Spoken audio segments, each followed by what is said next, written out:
Konflik kian memanas di Gaza membuat pihak Amerika Serikat menyetujui penjualan senjata darurat yang merupakan amunisi berdaya letak tinggi dan peralatan perang lainnya ke pihak Israel pada Jumat 29 Desember.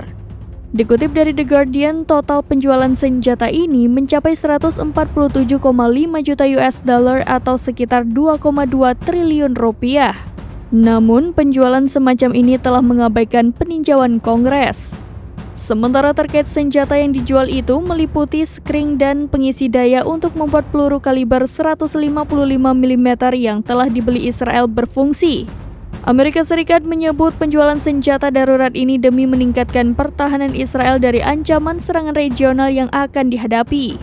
Upaya semacam ini juga pernah dilakukan Menteri Luar Negeri Amerika Serikat Antony Blinken pada 9 Desember 2023 lalu ketika menyetujui untuk menjual 14.000 amunisi tank ke Israel yang mencapai 106 juta dolar Amerika Serikat atau sekitar 1,9 triliun rupiah.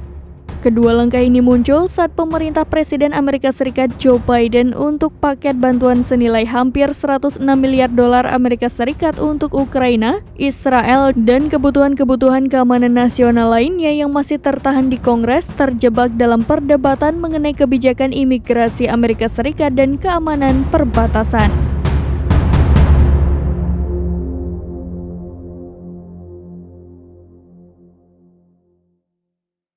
Download Tribun X sekarang, menghadirkan lokal menjadi Indonesia.